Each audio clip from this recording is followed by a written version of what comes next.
दोस्तों नमस्कार, ये है मार्गदर्शन फॉर सिविल सर्विसेज। मैं अनुराग चौधरी। दोस्तों टीजीटी पीजीटी भारतीय इतिहास रिमाइंडर श्रृंखला के अंतर्गत इस वीडियो में प्रस्तुत है मध्यकालीन भारत के इतिहास से संबंधित महत्वपूर्ण प्रश्नों का वन लाइनर रिवीजन नोट्स, जो आपके आगामी परीक्षाओं जैसे TGT PGT, LT grade, government inter college प्रवक्ता, गवर्नमेंट डिग्री कॉलेज, उच्चतर शिक्षा असिस्टेंट प्रोफेसर, केंद्रीय विद्यालय संगठन और नेट जेआरएफ के लिए बहुत ही उपयोगी है।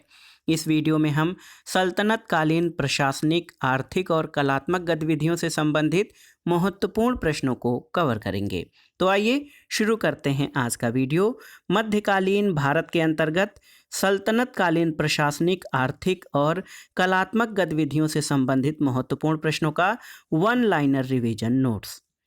पहला प्रश्न है दोस्तों, जौनपुर, हिसार, फतेहगढ़ और फिरोजाबाद में से फिरोज शाह तुगलक द्वारा नहीं बसाया गया था। तो उत्तर है फतेहगढ़। दोस्तों आप जान लीजिए कि फिरोज शाह तुगलक ने 300 नए नगरों की स्थापना की थी, जिसमें फतेहाबाद, हिसार, फिरोजपुर, जौनपुर और फिरोजाबाद प्रमुख हैं। फतेहगढ़ को फिरोज तुगलक ने नहीं बसाया था। अगला प्रश्न है दोस्तों, मकबरों की अष्टभुजाकार आकृति विशेषता थी किसकी? तो उत्तर है लोदी वंश की। दोस्तों आप जान लीजिए कि मकबरों की अष्टभुजाकार आकृति लोदी काल की वास्तुकला की विशेषता थी। इसका सबसे अच्छा उदाहरण सिकंदर लोदी का दिल्ली स्थित मकबरा है, जो इब्राहिम लोदी ने 1517 में बनवाया था, और इसकी विशिष्टता इसमें दोहरे गुंबद का प्रयोग है। अगला प्रश्न है दोस्तों, अफीम की खेती प्रारंभ की गई थी कब? तो उत्तर है अफीम की खेती सल्तनत काल में प्रारंभ की गई थी। आप जान लीजिए दोस्तों, सल्तनत काल में अफीम की खेती प्रारंभ की गई थी, और सल्तनत काल की प्रमुख फसलों में जौ, गेहूं और गन्ना थे। अगला प्रश्न है दोस्तों, मध्यकालीन समाज में खल्क शब्द का प्रयोग किया जाता था किसके लिए? तो उत्तर है खल्क शब्द का प्रयोग दोस्तों जन समूह के लिए किया जाता है। आप जान लीजिए कि इस्लाम धर्म में परिवर्तित हुए हिंदू और उनकी मुस्लिम समाज में गैर विशेषाधिकार प्राप्त वर्ग को खल्क कहा जाता था, और इस प्रकार अवाम ओ खल्क शब्द का प्रयोग जन समूह के लिए किया जाता था। अगला प्रश्न यहाँ पर सही सुमेलन करना है आपको। देखिए, मुहासिबा। दोस्तों मुहासिबा लेखे जोखों का ब्यौरा होता था। मुतालिबा ये सरकारी खजाने के दावे होते थे। मुकर्रर तलब ये स्वीकृत दावे थे, और तलब जो है ये वैतनिक दावे थे। तो बहुत ही महत्वपूर्ण है दोस्तों, मुहासिबा लेखे जोखे का ब्यौरा, मुतालिबा सरकारी खजाने के दावे, मुकर्रर तलब स्वीकृत दावे, और तलब वैतनिक दावे को कहा जाता था। अगला प्रश्न है दोस्तों, अफीफ के अनुसार फिरोज शाह तुगलक ने अपने कारखानों का विभाजन किया था किस रूप में? तो उत्तर है रातिबी और गैर रातिबी में। दोस्तों फिरोज शाह तुगलक ने अपने कारखानों का विभाजन दो श्रेणियों में, रातिबी और गैर रातिबी में किया था। रातिबी में कार्यरत कर्मचारियों को निश्चित वेतन दिया जाता था, और ऐसे कारखानों का वार्षिक रातिबी कारखानों में पील खाना, आबदार खाना और पायगाह थे, जबकि गैर रातिबी में कार्यरत कर्मचारियों के निश्चित वेतन का प्रावधान नहीं था। गैर रातिबी कारखानों में जामदा, फराश खाना, रिकाब खाना आदि शामिल थे। अगला प्रश्न सही सुमेलन करना है। इसमें देखिए, पट्टा। दोस्तों पट्टा क्या था? ये गांव अथवा व्यक्ति विशेष पर भू राजस्व मांग निर्धारण संबंधी प्रपत्र होता था, जिसे पट्टा कहा जाता था। कबूलियत ये स्वीकार्यता पत्र होता था। तस्खीश ये दोस्तों राजस्व आकलन को तस्खीस कहा जाता था, और तहसील जो था ये असल संग्रह जो है इसे तहसील कहा जाता था। अगला प्रश्न है दोस्तों, अमीरों को उनके इक्ताओं के एवज में ऋण देकर मुल्तानी व्यापारी और साहा यानी महाजन बहुत धनी हो गए थे, ये कथन किसका है? तो सही उत्तर है ये जियाउद्दीन बरनी का कथन है। दोस्तों जियाउद्दीन बर्नी दिल्ली के व्यापारी और महाजनों का उल्लेख करते हुए कहता है कि मुल्तानी लोग और दिल्ली के व्यापारी और शाह यानी महाजन अमीरों को उनके इक्ताओं के एवज में ऋण देकर इतने धनी बन गए हैं कि केवल उनके घरों में सोना चांदी पाई जा सकती है। जियाउद्दीन बर्नी की रचना तारीख ए फिरोज शाही, फतवाए जहांदारी, कुव्वतुल तवारीख आदि हैं। और आप जान लीजिए दोस्तों, बर्नी 17 वर्षों तक मोहम्मद बिन तुगलक के संरक्षण में रहा और तारीख ए फिरोज शाही में इसने फिरोज तुगलक को आदर्श सुल्तान बताया है। अगला प्रश्न है दोस्तों, भारत को धरती का स्वर्ग किसने कहा था? तो याद रखिएगा, भारत को धरती का स्वर्ग जो है अमीर खुसरो ने कहा था। दोस्तों अमीर खुसरो चिश्ती संप्रदाय से संबंधित थे। वो प्रसिद्ध सूफी संत निजामुद्दीन औलिया के शिष्य थे। अमीर खुसरो का जन्म आप जानते हैं 1253 में उत्तर प्रदेश के वर्तमान कासगंज जनपद के पटियाली नामक स्थान पर हुआ था। और अमीर खुसरो प्रारंभ में बलवन के सबसे बड़े पुत्र महमूद की सेवा में रहे।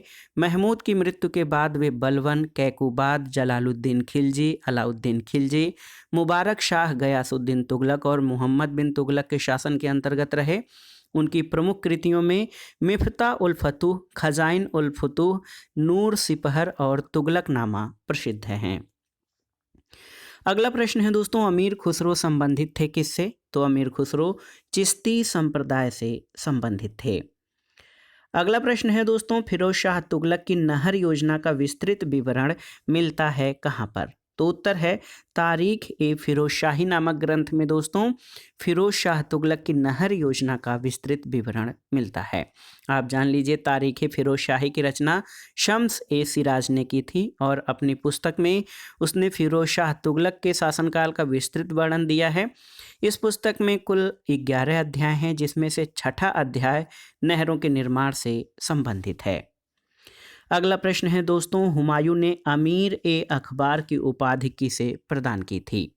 तो उत्तर है ख्वांदा मीर को। दोस्तों आप जान लीजिए कि ख्वांदा मीर की हुमायूंनामा, जिसे कानून ए हुमायूनी भी कहा जाता है, इसके लेखक ख्वांदा मीर को हुमायूं ने अमीर ए अखबार या श्रेष्ठ इतिहासकार की उपाधि से सम्मानित किया था। अगला प्रश्न है दोस्तों, व्यापारिक चौकियों का उल्लेख सबसे पहले कहाँ पर मिलता है? तो ये तबकात ए नासरी में।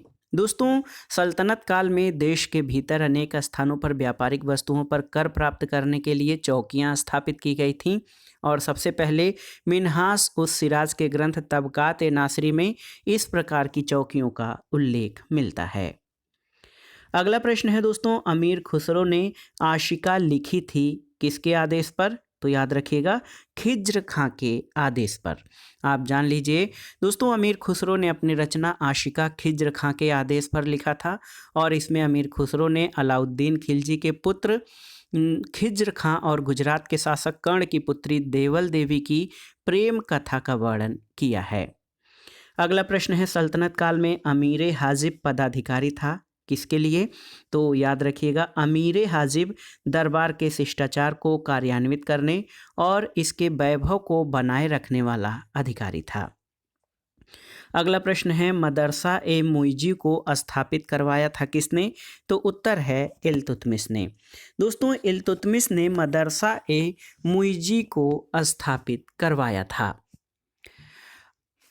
अगला प्रश्न है दोस्तों, मदरसा ए नासरी का निर्माण हुआ था किसके शासनकाल में? तो उत्तर है मदरसा ए नासरी का निर्माण दोस्तों इल्तुतमिश के शासनकाल में हुआ था।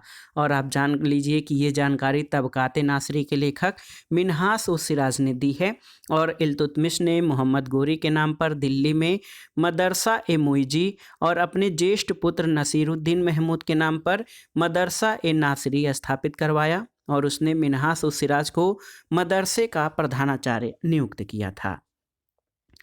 अगला प्रश्न है, मसाहत किससे संबंधित था? तो याद रखिएगा दोस्तों, मसाहत जो है ये भूमि से संबंधित था। और मसाहत क्या था? मसाहत भूमि की माप थी। अलाउद्दीन प्रथम तुर्की सुल्तान था जिसने राजस्व को भूमि की सीमा यानी मसाहत के आधार पर निर्धारित किया था।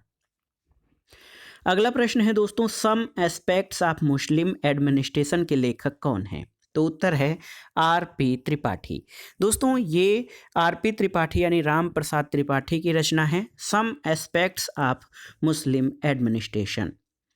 अगला प्रश्न है दोस्तों, अशोक के पाषाण स्तंभों को स्वर्ण स्तंभ किसने कहा था? तो याद रखिएगा, फिरोज शाह तुगलक ने अशोक के पाषाण स्तंभों को स्वर्ण स्तंभ कहा है और फिरोज शाह तुगलक ने अशोक के अभिलेखों को संरक्षित भी करवाया है।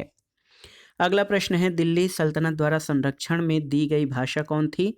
तो ये थी फारसी। सल्तनत काल में मवाजिब क्या होता था? तो याद रखिएगा, सैनिकों को नकद वेतन भुगतान करना ये सल्तनत काल में मवाजिब कहलाता था। अगला प्रश्न है, सल्तनत काल में फवाजिल का अर्थ क्या था? तो याद रखिएगा, इक्तादारों द्वारा सरकारी खजाने में जमा की जाने वाली अतिरिक्त राशि, इसको फवाजिल कहा जाता था। अगला प्रश्न है दोस्तों, बहुत ही महत्वपूर्ण प्रश्न है। आप देख सकते हैं, मध्यकालीन भारत में सुल्तान की शक्ति का मुख्य आधार क्या था? बहुत ही महत्वपूर्ण प्रश्न है दोस्तों। आपको बताना है कि मध्यकालीन भारत में सुल्तान की शक्ति का मुख्य आधार क्या था? तो ये था सेना। सेना दोस्तों, मध्यकालीन भारत में सुल्तान की शक्ति मुख्यतः सैनिक बल पर निर्भर थी। आरिज ए मुमालिक का मंत्रालय दीवाने आरिज कहलाता था और दीवाने आरिज सेना का प्रधान होता था। इसका मुख्य कार्य सैनिकों की भर्ती करना, सैनिकों और घोड़ों का हुलिया संबंधी रिकॉर्ड रखना और सेना के लिए साज सज्जा का प्रबंध करना, सैनिक अभियानों का आयोजन करना और सेना का निरीक्षण करना था।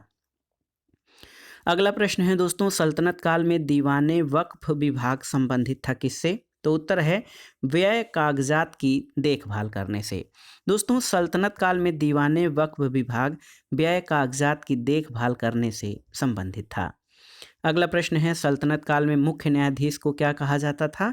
तो काजी उल कुजात।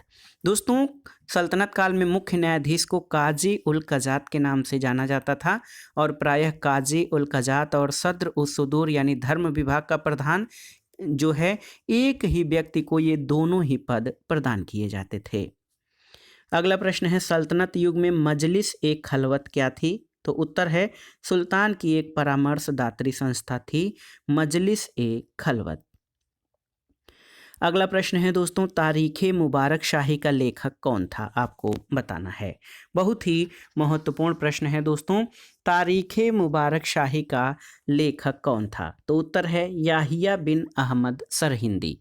दोस्तों आप जान लीजिए कि तारीख़े मुबारक शाही का लेखक याहिया बिन अहमद सरहिंदी थे।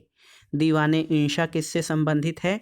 तो ये शाही पत्र व्यवहार से संबंधित था दीवाने इंशा।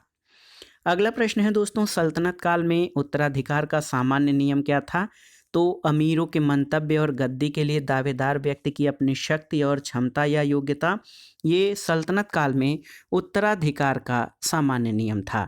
दोस्तों सल्तनत काल में ऐसे तो उत्तराधिकार का कोई निश्चित सिद्धांत नहीं था, लेकिन फिर भी सुल्तान इल्तुतमिश के समय से एक ऐसी परंपरा बनी थी जिसके अनुसार सबसे पहले सुल्तान के पुत्र अथवा पुत्री को सिंहासन प्राप्त करने का अधिकार था।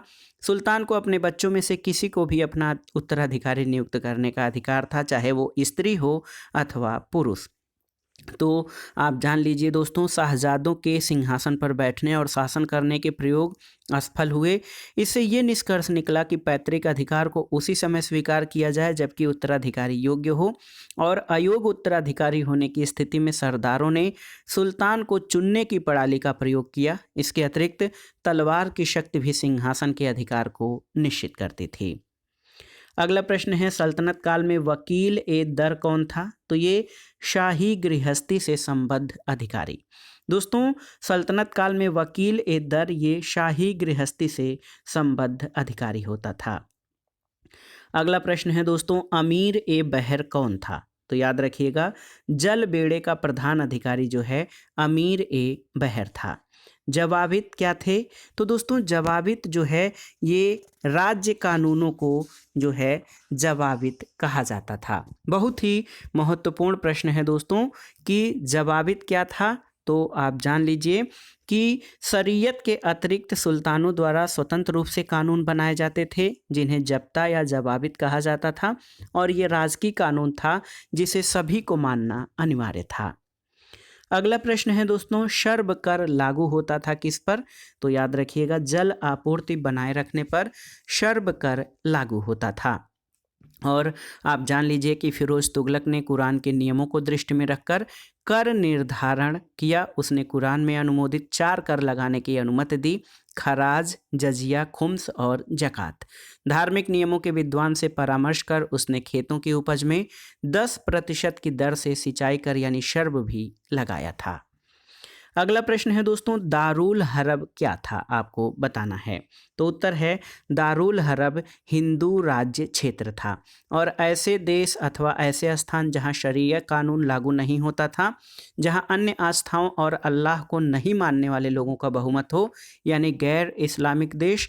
तो भारत में मुस्लिम शासनकाल में हिंदू राज्य क्षेत्र भी दारुल हरब कहा जाता था। अगला प्रश्न एक कथन है कि अलाई दरवाज़ा इस्लामी स्थापत्य कला के खजाने का सबसे सुंदर नग है। ये कथन किसका है? तो ये मार्शल का कथन है। दोस्तों, अलाई दरवाज़ा इस्लामी स्थापत्य कला के खजाने का सबसे सुंदर नग है। ये कथन मार्शल का है और इसका निर्माण 1311 में अलाउद्दीन खिलजी ने करवाया था। अगला प्रश्न है दोस्तों, हजार सितून का निर्माण किसने करवाया था? तो अलाउद्दीन खिलजी ने। अलाई दरवाज़ा स्थित है, ये दिल्ली में स्थित है। और देखिए, घोड़े की नाल का तीर सर्वप्रथम पेश किया गया था कहाँ पर? तो ये अलाई दरवाज़ा में। अब कुछ अन्य महत्वपूर्ण परीक्षोपयोगी तथ्यों को देख लेते हैं। दोस्तों, सुल्तानगढ़ी मकबरा था किसका? तो नसीरुद्दीन महमूद का मकबरा था, जो है सुल्तानगढ़ी।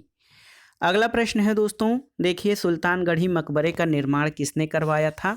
तो याद रखिएगा दोस्तों, सुल्तानगढ़ी मकबरे का निर्माण जो है ये इल्तुतमिश ने करवाया था। दोस्तों, सुल्तानगढ़ी सुल्तान इल्तुतमिश के ज्येष्ठ पुत्र नसीरुद्दीन का मकबरा था, जो सुल्तानगढ़ी के नाम से प्रसिद्ध था। इसका निर्माण इल्तुतमिश ने 1231 में करवाया था। इसके स्तंभों को हिंदू शैली में और मेहराबों का प्रयोग किया गया है, जो कि मुस्लिम शैली का एक अंग है। अगला प्रश्न है, कला इतिहासकार पर्सी ब्राउन द्वारा मकबरों का काल से किसे संबोधित किया गया है? तो उत्तर है सैयद लोदी काल को। दोस्तों, सैयद और लोदी काल में बने मकबरे बहुत ही महत्वपूर्ण थे और इसे देखते हुए इतिहासकार पर्सी ब्राउन ने सैयद और लोदी काल को मकबरों का काल कहकर संबोधित किया है। अगला प्रश्न है, रैयत ए आला की उपाधि किसने ग्रहण की थी? तो खिज्र खान ने दोस्तों रैयत ए आला की उपाधि ग्रहण की थी। साहिबे दीवाने बंदगान संबंधित था किससे? तो ये दासों के विभाग से संबंधित होता था दोस्तों, साहिबे दीवाने बंदगान। अगला प्रश्न है कि दिल्ली सल्तनत में मुशर्रिफ ए मुमालिक जाना जाता था किस नाम से? तो याद रखिएगा, मुशर्रिफ ए मुमालिक दोस्तों ये महालेखाकार के नाम से जाना जाता था। तो याद रखिएगा, दिल्ली सल्तनत में सुल्तान का प्रधानमंत्री वजीर कहलाता था। वजीर मुख्यतः राजस्व विभाग यानी दीवाने वजारत का प्रधान होता था। उसकी सहायता के लिए एक पूरा प्रशासनिक अमला होता था, जिसमें एक नायाब वजीर हुआ करता था, इसका एक दफ्तर था, और नायाब वजीर के नीचे मुशर्रिफ ए मुमालिक महालेखाकार होता था। मुस्तौफी ए मुमालिक कौन था? तो ये महालेखा परीक्षक होता था।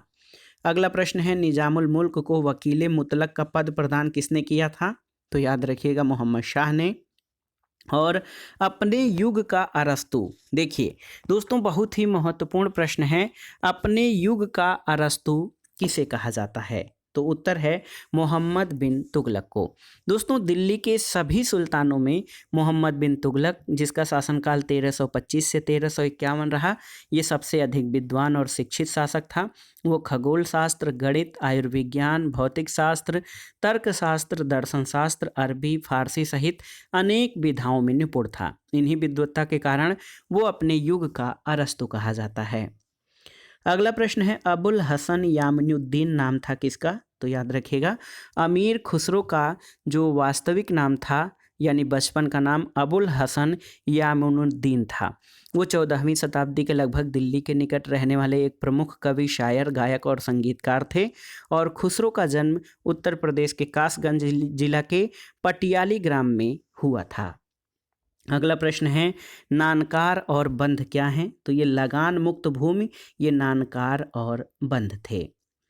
अगला प्रश्न सही सुमेलित करना है दोस्तों। यहाँ पर देखिए जामा मस्जिद, जामा मस्जिद आप देख सकते हैं, इसमें जो आपको सही सुमेलन करना है, इसमें जामा मस्जिद हुसैन शाह शर्की, मोठ मस्जिद सिकंदर लोदी, झंझरी मस्जिद इब्राहिम शाह शर्की और हौजे खास अलाउद्दीन खिलजी, ऊखा मस्जिद राजस्थान में मुबारक शाह खिलजी द्वारा बनवाया गया था। अगला प्रश्न है दोस्तों 15वीं शताब्दी में कागज़ के प्रचलन से लघु चित्रों में एक अभूतपूर्व परिवर्तन लाया आया और इस परिवर्तन को लाने के जिम्मेदार कौन थे? तो ये थे तुर्क। दोस्तों आप जान लीजिए कि 15वीं शताब्दी में कागज़ के प्रचलन से लघु चित्रों में परिवर्तन आया और इसको लाने वाले तुर्क थे। ईरान पर मंगोल आक्रमणकारियों ने उसकी संस्कृति अर्थव्यवस्था को नष्ट करने के बावजूद कला को बहुत प्रोत्साहन दिया। 14वीं शताब्दी जिस तरह ईरानी काव्य का स्वर्ण युग है, उसी तरह चित्रकला का भी, और तैमूर के वंशजों के युग में चित्रकला प्रगति को प्राप्त हुई। आप जान लीजिए 14वीं सदी की ईरानी चित्रकला को मंगोल शैली कहा गया है। उसमें मंगोलों की आकृतियों, वेशभूषा और रहन सहन का चित्रण है। लेकिन वास्तविकता ये है कि नवीन शैली यानी कागज़ का उद्गम चीन था और इस शैली ने ईरानी शैली को एक नई दिशा दी थी। अगला प्रश्न है सही सुमेलन करना है, इसमें स्रोत और संबंधित विषय हैं। देखिए गुनियात उल मुनिया ये फिरोज तुगलक के शासनकाल में संकलित एक संगीत ग्रंथ था। फतवा ए जहांदारी राजनीतिक दर्शन प्रणाली से संबंधित था। आदाब उल हर्ब व शुजात ये युद्ध कला से संबंधित था और खजाइन उल फतूह ये अलाउद्दीन खिलजी के दक्षिण अभियान का वर्णन इसमें निहित है। अगला प्रश्न है आरंभिक 13वीं शताब्दी में बिहार और बंगाल को मिलाकर एक स्वायत्त राज्य की स्थापना किसने की थी? आपको बताना है। तो सही उत्तर है मोहम्मद बख्तियार खिलजी ने। दोस्तों बहुत ही महत्वपूर्ण प्रश्न है। मोहम्मद बख्तियार खिलजी ने आरंभिक 13वीं शताब्दी में बिहार और बंगाल को मिलाकर एक स्वायत्त राज्य की स्थापना की। अगला प्रश्न है वह सुल्तान जिसने काजी की सलाह पर शरीयत को कार्यान्वित करने से इनकार कर दिया था? तो ये था अलाउद्दीन खिलजी। अगला प्रश्न प्रशासनिक इकाई और उनके पदाधिकारियों से संबंधित करना है। सूबा का पदाधिकारी तरफदार होता था, परगना का शिकदार, सरकार जो प्रशासनिक इकाई थी इसका पदाधिकारी या इसका अधिकारी फौजदार था और मुशरिफ का राजस्व सचिव होता था। अगला प्रश्न सही सुमेलित करना है शब्द और उनके अर्थ को। बक्काल, दोस्तों सल्तनत काल में बक्काल जो है अनाज व्यापारी को कहते थे। बलाहार किसानों का निम्नतम वर्ग था। सिलहदार ये सशस्त्र व्यक्ति होता था और तूमान 10,000 सैनिकों का एक समूह था। अगला प्रश्न सुमेलित करना है। दोस्तों सिलहदार ये हथियारबंद सैनिकों को कहा जाता था। वजहदार वेतनभोगी कर्मचारियों को, वक्फ धार्मिक अनुदान को और पाइक पैदल सैनिक को पाइक कहा जाता था। अगला प्रश्न है आयगार यानी ग्राम सेवक की वह श्रेणियाँ जो विजयनगर काल के पहले मौजूद नहीं थीं। तो याद रखिएगा मरियम, करड़म और तलैयारी ये आयगार यानी ग्राम सेवक की वो श्रेणियाँ थीं जो विजयनगर काल के पहले मौजूद नहीं थीं। अगला प्रश्न सही सुमेलित करना है कल्ब, कल्ब का अर्थ है सेना। हश्म घुड़सवार सैनिक को हश्म कहा जाता था। फवाजिल निर्धारित राजस्व के अतिरिक्त प्राप्त होने वाली राजस्व आय, इसको फवाजिल कहते थे। और तौफीर ये एकता की अनुमानित आय में बढ़ोतरी थी। अगला प्रश्न है दोस्तों मध्यकालीन भारत के ऐतिहासिक स्रोतों में चकला शब्द का प्रयोग किन अर्थों में हुआ है? तो उत्तर है सूबा और परगना के बीच की क्षेत्रीय इकाई, लेकिन अनिवार्यतः सरकार के समानार्थी नहीं थी। अगला प्रश्न है इलियट और डाउन्स, मोहम्मद हबीब, W.H. मोरलैंड और ईश्वरी प्रसाद में से सबसे पहले जिसने ये स्पष्टीकरण किया कि इसका कोई आधार नहीं है कि समस्त मुकद्दम और खूत हिंदू थे? तो उत्तर है W.H. मोरलैंड ने। W.H. मोरलैंड ने सबसे पहले ये स्पष्टीकरण दिया कि इसका कोई आधार नहीं है कि समस्त मुकद्दम और खूत हिंदू थे। अगला प्रश्न है दोस्तों किसने ये राय व्यक्त की कि महिलाओं को घर की चहारदीवारी में रहना चाहिए और चरखा काटना चाहिए? तो उत्तर है अमीर खुसरो और ईसामी ने। अगला प्रश्न है अतगा खां के मकबरे जिसे उसके पुत्र मिर्जा अजीज कोका ने बनवाया था, उससे संबंध वास्तुविद और सुलेखकार यानी खुशनवीस कौन थे? तो उत्तर है उस्ताद खुदा कुली और बाकी मोहम्मद। अगला प्रश्न है कूर खाना का अभिप्राय क्या है? तो शाही शस्त्रागार को कूर खाना कहते थे। अगला प्रश्न है दोस्तों, देखिए कि कस्बा छोटा नगर को कहते थे। इजारा राजस्व वसूली की व्यवस्था थी। श्राफ ये मुद्रा विनिमयकर्ता को श्राफ कहा जाता था। और जिम्मी ये संरक्षित गैर मुसलमान को जिम्मी कहते थे। अगला प्रश्न है दोस्तों, किसका ये मत था कि एक महिला का शासक के रूप में अपने दायित्वों का भली भांति पूर्वक निर्वाह नहीं कर सकती है, क्योंकि मूलभूत रूप में उसमें बुद्धि संपन्नता की कमी है। ये कथन किसका है? तो दोस्तों ये ईसामी का मानना है कि एक महिला एक शासक के रूप में अपने दायित्व का भली भांति पूर्वक निर्वाह नहीं कर सकती, क्योंकि मूलभूत रूप में उसमें बुद्धि संपन्नता की कमी है। अगला प्रश्न है अल-बरूनी के अनुसार अंत्यज कौन थे? तो शूद्रों में से भी निम्न लोगों के 8 शिल्पी संघ को जो है अंत्यज कहा जाता था। अगला प्रश्न है इलबरी शासक जिसने दिल्ली सल्तनत में सिजदा, पाबोस और नौरोज प्रारंभ करवाए, तो ये था बलवन। बलवन वह इलबरी शासक था जिसने दिल्ली सल्तनत में सिजदा, पाबोस और नौरोज जो कि नौरोज प्रथाओं का प्रारंभ करवाया था। अगला प्रश्न सही सुमेलित करना है पुराने शहरों के नाम का नए शहरों से। देखिए बरन इसको आधुनिक नाम बुलंदशहर है, कराचिल कुल्लू, तबर हिंद भटिंडा और पाटन जो है अनहिलवाड़ ये आधुनिक नाम है। अगला प्रश्न भी सही सुमेलन से संबंधित है। इसमें आप देखिए सल्तनत कालीन प्रादेशिक राज्य और उनके शासकों का मिलान करना है। गुजरात सल्तनत का शासक महमूद बेगड़ा था। बहमनी सल्तनत का शासक अहमद शाह प्रथम। कश्मीर सल्तनत का शासन सुल्तान सिकंदर और मालवा सल्तनत का शासक महमूद खिलजी प्रथम था। अगला प्रश्न है दोस्तों सिकंदर लोदी, शेर शाह, इस्लाम शाह, अकबर में से जिसने अपनी सैन्य टुकड़ियों को 50, 200, 250 और 500 की इकाइयों में विभाजित किया था? ये था इस्लाम शाह। अगला प्रश्न है वली और अमीर के पदों को पृथक किसने किया था? तो उत्तर है मोहम्मद तुगलक ने दोस्तों वली और अमीर के पदों को पृथक किया था। अगले कुछ महत्वपूर्ण अन्य प्रश्नों पर आते हैं दोस्तों। सल्तनत काल में खूत, मुकद्दम और चौधरी शब्दों से बोध होता है किसका? तो ग्रामीण मध्यस्थ वर्ग का। सल्तनत काल में सती प्रथा का सजीव चित्रण किसने प्रस्तुत किया है? तो इब्न बतूता ने दोस्तों सल्तनत काल में सती प्रथा का सजीव चित्र प्रस्तुत किया है। अगला प्रश्न है महिलाओं द्वारा सूफी संतों की कब्रों को पूजने पर बलवन, अलाउद्दीन खिलजी, मोहम्मद तुगलक, फिरोज शाह तुगलक में से किसने पाबंदी लगाई थी? तो उत्तर है फिरोज शाह तुगलक ने। अगला प्रश्न है अमीर खुसरो से संबंधित कथन कौन सा सत्य है? तो यहाँ पर देखिए वह सूफी संत शेख निजामुद्दीन औलिया के शिष्य थे। यह कहा जाता है कि उन्होंने संगीत पर अनेक पुस्तकें लिखीं और संगीत वाद्य सितार उनका आविष्कार माना जाता है।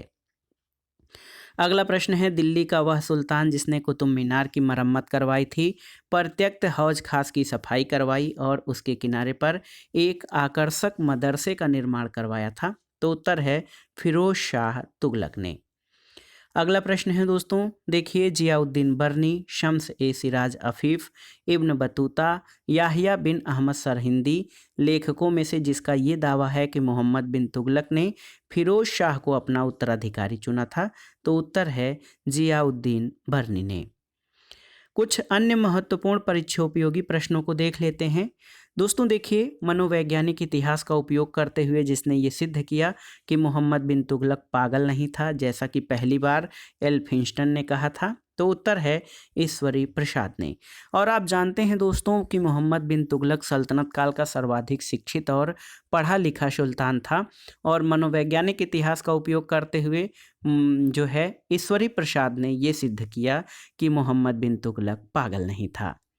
अगला प्रश्न है अबवाब से क्या तात्पर्य है? तो सामंतों द्वारा लिए जाने वाले अतिरिक्त कानूनी प्रभार को अबवाब कहते हैं।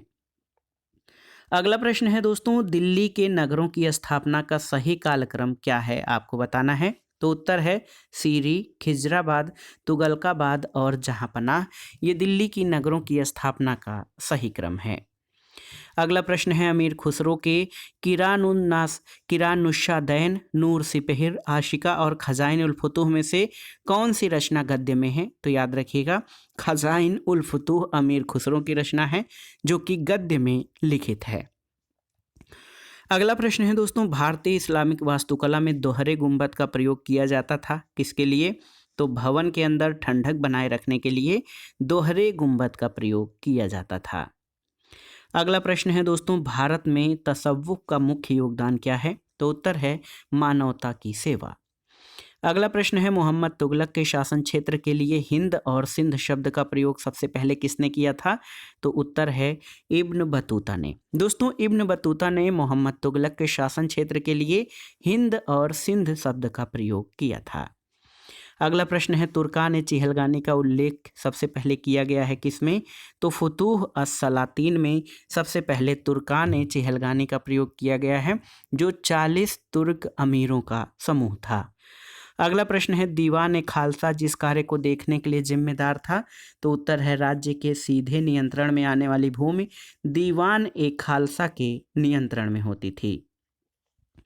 अगला प्रश्न, सिक्के का नाम और वो सिक्के जहां प्रचलित थे उस राज्य के नाम से सुमेलन करना है।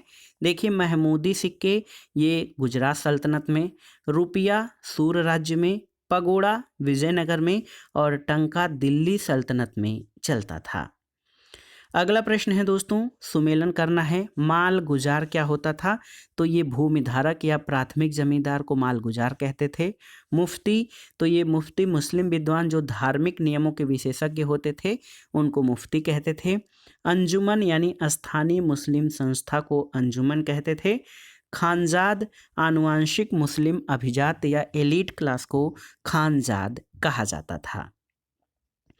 अगला प्रश्न है दोस्तों, दिल्ली के सुल्तानों के शासनकाल में दिल्ली में बताए गए खाने जहां तेलंगाना के मकबरे में नई शैलीगत विशेषताएं पाई जाती हैं, तो क्या है? योजना में अष्टभुजी आकृति दिल्ली के सुल्तानों के शासनकाल में ये जो खान ए जहां तेलंगाना के मकबरे में जो योजना थी वो अष्टभुजी योजना थी। अगला प्रश्न है, सल्तनत चित्रकला की जिस शैली ने मुगल शैली की चित्रकला की स्थापना के लिए मार्ग प्रशस्त किया है उसमें चौर पंचाशिक, लौर चंदा और इंडो पर्शियन थे। अगला प्रश्न है दोस्तों, मोहम्मद बिन तुगलक तथा सम्राट अकबर जिस नदी का पानी पीते थे वो नदी कौन सी थी?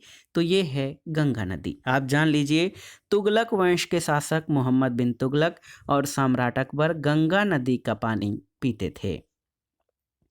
अगला प्रश्न है दोस्तों, अमीर खुसरो लिखित मिफ्ता उल फुतूह में वर्णन किसका है? तो जलालुद्दीन खिलजी के सैन्य अभियान का वर्णन मिफ्ता उल फुतूह में है जिसकी रचना अमीर खुसरो के द्वारा की गई है। अगला प्रश्न है, यद्यपि कि केवल मुस्लिम जनसंख्या का 10वां भाग देवगिरी यानी दौलताबाद पहुंचा तथापि वे लोग शहर को उपजाऊ और समृद्ध बनाने में समर्थ हुए, ये कथन किसका है? तो ये अब्द अल मलिक इसामी का कथन है। अगला प्रश्न है दोस्तों, ताजुल माशिर पृथ्वीराज प्रबंध तबकात नासरी पृथ्वीराज रासों में से ये कहा गया है कि पृथ्वीराज तृतीय ने पूर्ण विश्व विजय की महत्वाकांक्षा को अपना लिया था। तो उत्तर है ताजुल माशिर ग्रंथ में।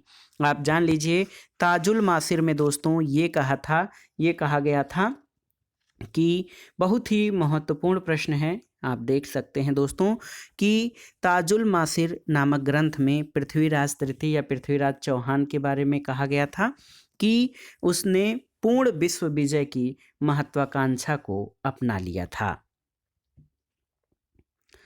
अगला प्रश्न है दोस्तों, देखिए कि इल्तुतमिश, बलवान अलाउद्दीन खिलजी और फिरोज शाह तुगलक में से जिन दिल्ली सुल्तानों ने कुव्वतुल इस्लाम मस्जिद का विस्तार किया, तो इसमें इल्तुतमिश और फिरोज शाह तुगलक थे।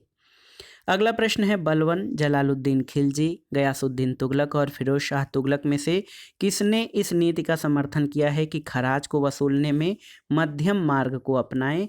तो ये था गयासुद्दीन तुगलक। दोस्तों, गयासुद्दीन तुगलक जो है ये उसने ये समर्थन किया या इस बात का समर्थन किया था कि खराज को वसूलने में मध्य मार्ग को अपनाएं। अगला प्रश्न है दोस्तों, 13वीं और 14वीं शताब्दी में उत्तरी भारत में शहरी क्रांति की अवधारणा को किसने प्रस्तुत किया? तो मोहम्मद हबीब ने। अगला प्रश्न है दोस्तों, कथन और कारण से संबंधित है। इसमें देखिए, कथन है कि विशाल और कुशल सेना होते हुए भी बलबन ने सीमा विस्तार का प्रयास नहीं किया। कारण है कि तुगरिल के विद्रोह को दबाने में उसका ध्यान पूर्णतः केंद्रित हो गया था। तो उत्तर है ए सही है लेकिन आर गलत है। अगला प्रश्न है दोस्तों, वह सुल्तान जो अशोक स्तंभ को दिल्ली लाया था। तो उत्तर है फिरोज शाह तुगलक। दोस्तों बहुत ही महत्वपूर्ण प्रश्न है। फिरोज शाह तुगलक ने दोस्तों अशोक के स्तंभ को दिल्ली लाया था। अगला प्रश्न है, जिस एक दक्षिणी राज्य ने अलाउद्दीन की सार्वभौमिकता स्वीकार नहीं की। तो ये राज्य था पांड्य राज्य। और देखिए, अपने जिस ग्रंथ में अमीर खुसरो ने कुतुबुद्दीन मुबारक शाह के शासनकाल की राजनीतिक और सामाजिक दशा का वर्णन किया है, वो जो है वो ग्रंथ है नूह ए सिपेहर। अगला प्रश्न है, पुस्तकों का सही कालक्रम आपको बताना है दोस्तों। आप देख सकते हैं इसमें सबसे पहले किताबुल हिंद, तबकात नासरी, मुंतखब उल तवारीख और मुंतखब उल लुवाब, ये पुस्तकों का सही कालक्रम है। अगला प्रश्न है, देखिए सही सुमेलन करना है और ये आज के वीडियो का आखिरी प्रश्न है। आरपी त्रिपाठी की पुस्तक है some aspects of Muslim administration.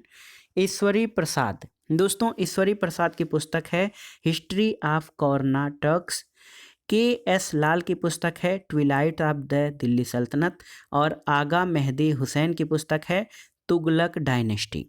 तो दोस्तों ये था आज का वीडियो टीजीटी पीजीटी भारतीय इतिहास रिमाइंडर श्रृंखला के अंतर्गत मध्यकालीन भारत के इतिहास के अंतर्गत सल्तनतकालीन प्रशासनिक, आर्थिक और कलात्मक गतिविधियों से संबंधित महत्वपूर्ण प्रश्नों का वन लाइनर रिवीजन नोट्स, जो कि आपके आगामी परीक्षाओं के लिए बहुत ही उपयोगी है। आप इन प्रश्नों को तैयार कर लीजिएगा। दोस्तों वीडियो आपको कैसा लगा हमें कमेंट बॉक्स में ज़रूर बताइएगा। वीडियो को लाइक करें, शेयर करें और इस चैनल मार्गदर्शन फॉर सिविल सर्विसेज को सब्सक्राइब करें। वीडियो देखने के लिए धन्यवाद दोस्तों। नमस्कार।